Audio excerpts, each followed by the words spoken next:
ஜல்லிக்கட்டு நாளைக்கு வருது. அதுக்குள்ளே இந்த மாடு எங்கிட்ட வந்து மாடு கலண்டு வந்துருச்சு போல்.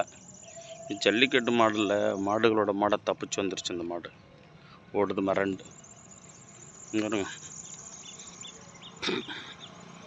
ஓடுது. எப்படியே மாடுகள்லேருந்து கடை மாடுன்னு சொல்லுவாங்க, அதுலேருந்து தப்பிச்சிச்சு. எப்படியே இந்த மாடை நீ தேடுவாங்க. மாடை தேடி கண்டுபிடிக்க கஷ்டம்.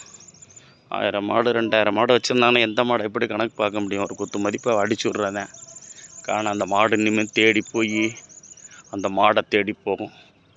எங்கேயாவது மேஞ்ச இடங்களை பார்த்து இருந்தோம்னான்னு சொல்லி போய் சேர்ந்தாலும் சேர்ந்துடும் அதுவா. இல்லாட்டி மாடுக்காரங்க கண்டுபிடிச்சி வந்து பார்த்துட்டு போங்க. அது வரைக்கும் கிராமத்தில் எங்கேயாவது விளைச்சலில் போய் சாப்பிட்டுட்ருக்கும், பயிரை மேய்ஞ்சிட்ருக்கு. அடப்புது வேலி இல்லைன்னா அதெல்லாம் போய் மேய்ஞ்சிட்ருக்கணும். பயிரை வீணடிச்சிடும். எங்கள் கருப்பு பக்கம் போகுது வேறங்க. எப்படி தப்பிச்சு வந்துருச்சு இந்த மாடு. ஆடெல்லாம் அப்படி தப்பிச்சு வந்துச்சுன்னு வச்சுக்கோங்க, ஆடை பிடிச்சி கட்டி போட்டுருவாங்க.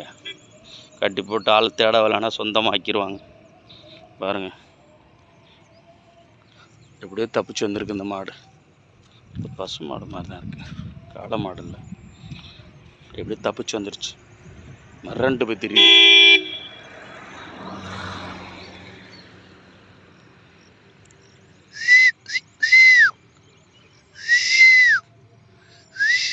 விசில் அடிக்கிறோம்னா நம்மளவே குத்தி தள்ளிடாம அது பாட்டுக்க.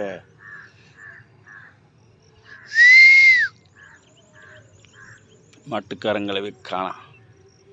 இது ரொம்ப நாள் யாரும் தேடலைன்னா பிடிச்சி போட்டுருவாங்க, யாரும் தெரிஞ்சவங்க.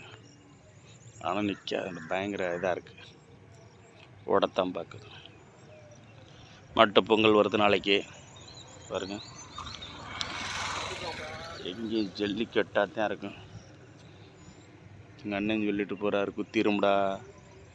நான் வீடியோ எடுத்துகிட்டு இருக்க காலையிலேயே குத்தி போகிறோம்டா, அது வாட்டுக்கு போடான்ட்டு போகிறாரு எங்கள் அண்ணன். அது போகுது வராது. எங்கேயாவது வெள்ளாமையில் போயிடப்போகுது. எல்லாமேனா விளைச்சல், வேளாண்மையைத்தான் வெள்ளாண்மைன்னு கிராமத்தில் ஆக்கிட்டாங்க. அப்படி நல்லா திடகாத்திரமாக இருக்குது பார்த்தீங்களா. கடை மாடு. அந்த காலத்தில் மாடுகள் போட தயிர். இந்த கடை மாட்டுக்காரங்க நிறைய மாடு வச்சுருப்பாங்க கிராமத்தில். அங்கங்கே உரத்துக்காக வயலில் நிறுத்தி காசு வாங்குவாங்க, உரம் போட்டு. அதை கடை மாடுன்னு சொல்லுவோம். அங்கெல்லாம் பால் தயிர் எல்லாம் ஓசியாக கிடைக்கும். போனோம்னா நல்லா கொடுப்பாங்க. இந்த காலத்தில் உணத்தையும் கொடுக்க மாட்டாங்க. தயிர்லாம் அருமையாக இருக்கும், சுத்தமான தயிர், கலப்படம் இல்லாத பால் தயிர் அருமையாக இருக்கும், சூப்பராக இருக்கும். இந்த காலத்து நினைவுகளை மறக்க முடியாது. தேங்க்ஸ்.